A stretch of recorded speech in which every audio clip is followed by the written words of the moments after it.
Supposing two children are fighting, any two children are fighting. ಯಾರೋ ಇಬ್ರು ಮಕ್ಕಳು ಜಗಳ ಮಾಡ್ತಾರೆ. And you ask them, why did you do that? ಯಾಕೆ ನೀನು why did you hit him? ಯಾಕೆ ನೀನು ಹೊಡೆದೆ ಅಂತ ಕೇಳಿ. He say he hit me first. ಅವನು ಮೊದಲು ನನಗೆ ಹೊಡೆದ. Always there is an excuse. ಯಾವಾಗಲೂ ಏನಾದರೂ ಒಂದು ಕಾರಣ ಇರುತ್ತೆ. And do you know where this started? ಎಲ್ಲಿ ಪ್ರಾರಂಭ ಆಯ್ತು ಗೊತ್ತಾ ಇದು? It started with Adam. ಆದಾಮನ ಕೂಡ ಪ್ರಾರಂಭ. See in Genesis chapter 3. ನೀವು ಆದಿಕಾಂಡ 3ರಲ್ಲಿ ನಾವು ನೋಡ್ತೇವೆ. You know the story how God said don't eat from that tree. ದೇವರು ಹೇಳಿದ್ದು ಈ ಒಂದು ಕಥೆ ನಿಮಗೆ ಗೊತ್ತಿದೆ. ದೇವರು ಹೇಳಿದ್ರು ಆ ಹಣ್ಣನ್ನ ತಿನ್ನಬಾರದು. And the devil tempted Eve, the woman, to go and take the fruit. ಹವ್ವಳನ್ನ ಶೋಧಿಸಿದನು ಸೈತಾನನು ಆ ಹಣ್ಣನ್ನು ತೆಗೆದುಕೊಂಡು ತಿನ್ನು ಅಂತ. Why didn't he tempt the man? ಯಾಕೆ ಮನುಷ್ಯನನ್ನ ಶೋಧಿಸಲಿಲ್ಲ? Because he knows the woman is a little weaker. ಅಲ್ಲಿಗೆ ಅವನಿಗೆ ಗೊತ್ತಿತ್ತು ಹೆಣ್ಣು ಬಲಹೀನಳು ಅಂತ. He says if I first get the woman then I can get the man also. ಆತನಿಗೆ ಅನ್ನಿಸ್ತು ಹೆಣ್ಣನ್ನ ಹಿಡಿದ್ರೆ ಗಂಡನು ಸಿಗ್ತಾನೆ ಅಂತ. The devil is very clever. ಸೈತಾನನು ಬಹಳ ಬುದ್ಧಿವಂತನು. Be careful.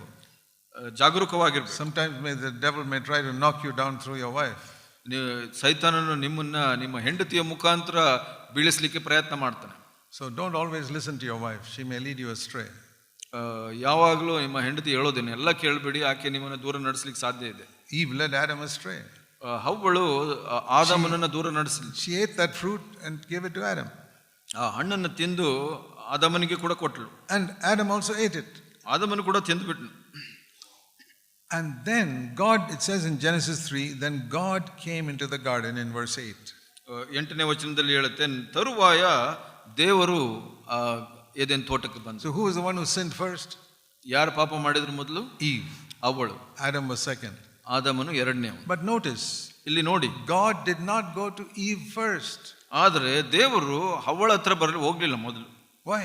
ಯಾಕೆ? She's the one who did the wrong first. ಆಕೆ ಮೊದಲು ತಪ್ಪು ಮಾಡಿದ್ದು. Why didn't God go to her?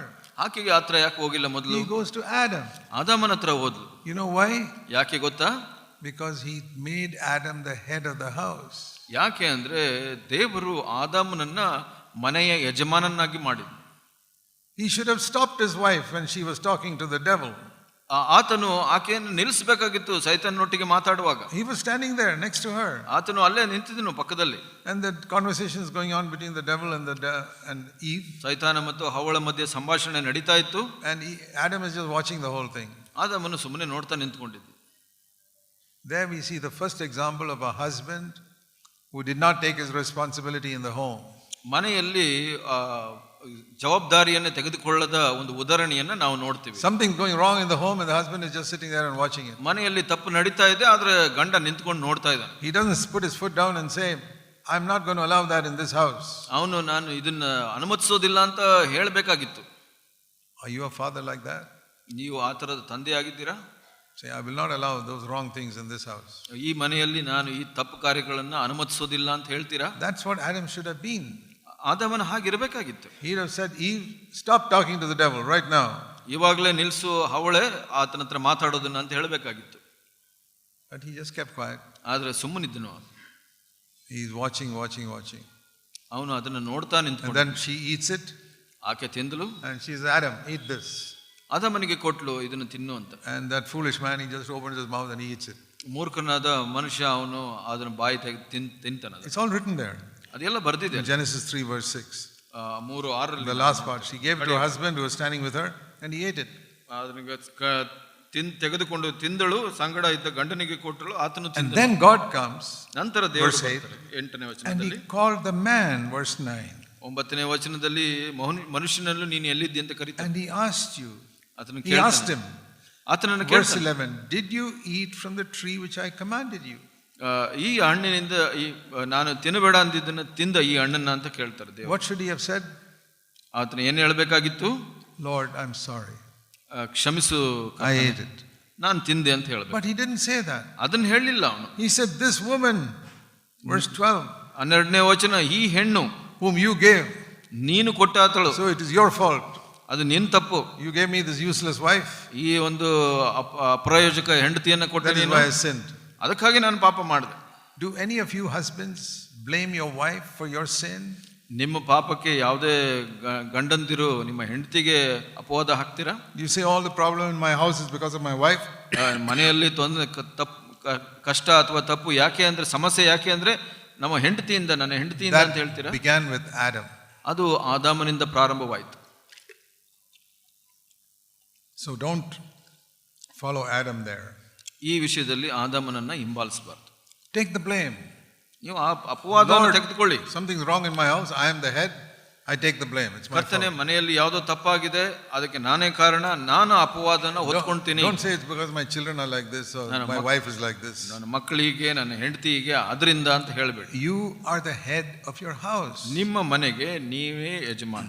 You are the father of your children. ನಿಮ್ಮ ಮಕ್ಕಳಿಗೆ ನೀವೇ ತಂದೆಯಾಗಿದ್ದೀರಾ. You cannot allow them to do what they like against God's word in your house. ನಿಮ್ಮ ಮನೆಯಲ್ಲಿ ನಿಮ್ಮ ಮಕ್ಕಳು ದೇವರ ವಿರುದ್ಧವಾಗಿ ಮಾಡಲಿಕ್ಕೆ ಅನುಮತಿಸಬಾರದು ನೀವು. When they grow up and set their own house, then you have no control over them.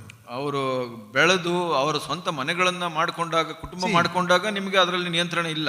I had 4 sons growing up in my house. ನನಗೆ 4 ಜನ ಮಕ್ಕಳು ನನ್ನ ಮನೆಯಲ್ಲಿ ಬೆಳೆದರು. I told them, as long as you're in this house, I'm the one who decides what is happening here. ಈ ಮನೆಯಲ್ಲಿ ನೀವು ಇರೋವರೆಗೂ ನಾನು ನಿರ್ಧಾರ ಮಾಡ್ತೀನಿ ಈ ಮನೆಯಲ್ಲಿ ಏನು ನಡಿಬೇಕು ಅಂತ. You cannot bring in here all types of music which is not good. ಈ ಮನೆಯಲ್ಲಿ ನೀವು ನಿಮಗೆ ಬೇಕಾದ ಸಂಗೀತಗಳನ್ನ All your friends in school may all listen to that, but you can't bring that and play it here. ನಿಮ್ಮ ಮನೆಯಲ್ಲಿ, ನಿಮ್ಮ ಶಾಲೆಯಲ್ಲಿ ನಿಮ್ಮ ಸ್ನೇಹಿತರು ಈ ಸಂಗೀತಗಳನ್ನ ಕೇಳಬಹುದು, ಇಲ್ಲಿ ತರಲಿಕ್ಕೆ. You can't bring any book you like into this house and read it. ನಿಮಗೆ ಇಷ್ಟ ಇರೋ ಯಾವುದೋ ಒಂದು ಪುಸ್ತಕಗಳನ್ನ ಈ ಮನೆಯಲ್ಲಿ ತರಲಿಕ್ಕೆ ಅನುಮತಿ ಇಲ್ಲ. I check your school bag to see what books you have there. ನೀವು ಶಾಲೆಯ ಚೀಲವನ್ನ ಪರೀಕ್ಷೆ ಮಾಡ್ತೀನಿ, ನೀವು ಯಾವ ತರದ ಪುಸ್ತಕಗಳನ್ನ ತೆಗೆದುಕೊಂಡು ಬರ್ತೀರಾ. Parents check the school bag of your children. ನಿಮ್ಮ ಮಕ್ಕಳ ಶಾಲೆಯ ಚೀಲನ ಪರೀಕ್ಷೆ ಮಾಡ್ತೀರಾ ನೀವು? I used to do it. ನಾನು ಅದನ್ನ ಮಾಡ್ತಾ ಇದ್ದೆ. Because I wanted my children to grow up in a godly way. ಯಾಕೆಂದ್ರೆ ನನ್ನ ಮಕ್ಕಳು ದೈವಿಕರಾಗಿ ಬೆಳಿಬೇಕು ಅನ್ನೋ ಒಂದು ನಮಗೆ ಕಾಳಜಿ ಇತ್ತು. I was not an irresponsible father. I say it doesn't matter what they do. ನಾನು ಒಬ್ಬ ಜವಾಬ್ದಾರಿ ರಹಿತ ತಂದೆಯಾಗಿ ಏನಾದ್ರೂ ಮಾಡ್ಕೊಳ್ಳಿ ನನ್ನ ಮಕ್ಕಳು ಅಂತ ಬಿಟ್ಟಿಲ್ಲ. Because I learned how an irresponsible husband Adam was and all this problem came in the world. ಈ ಲೋಕದಲ್ಲಿ ಬಂದಂತ ಎಲ್ಲಾ ಸಮಸ್ಯೆಗಳಿಗೆ ಈ ಜವಾಬ್ದಾರಿ ರಹಿತ ಈ ಆದಾಮನಿಂದ ಕಾರಣವಾಯ್ತಲ್ಲ, ಅದು ನನಗೆ ಗೊತ್ತಿತ್ತು. So it's good to be firm, to be the head of the house. ಮನೆ ಯಜಮಾನನಾಗಿ ಖಂಡಿತವಾಗಿರೋದು ಬಹಳ ಮುಖ್ಯ. But this habit of blaming somebody else started with Adam. ಇನ್ನೊಬ್ಬರ ಮೇಲೆ ದೂರನ ಹೇಳುವಂತದ್ದು ಆದಾಮನಿಂದ ಪ್ರಾರಂಭವಾಯಿತು. I told you the 2 children are fighting. He'll say no, he started it. ನಾನು ಹೇಳಿದೆ, ಇಬ್ಬರು ಮಕ್ಕಳು ಜಗಳ ಮಾಡ್ತಾ ಇದ್ರೆ ಆತನು ಪ್ರಾರಂಭಿಸಿದ ಅಂತ ಹೇಳ್ತಾನೆ. Pointing of the finger. ಈ ಒಂದು ಬೆರಳು ತೋರಿಸುವಂತದ್ದು at my wife, ನನ್ನ ಹೆಂಡತಿಯ ಮೇಲೆ, or my child, ನಮ್ಮ ಮಕ್ಕಳ ಮೇಲೆ, somebody else, ಇನ್ನೊಬ್ಬರ ಮೇಲೆ. It started with Adam. ಆದಾಮನಿಂದ ಪ್ರಾರಂಭವಾಯಿತು. If I were to paint a painting of this event, ಈ ಸಂಗತಿಯನ್ನ ಒಂದು ಚಿತ್ರಣ ಮಾಡಬೇಕು. God is standing there asking Adam.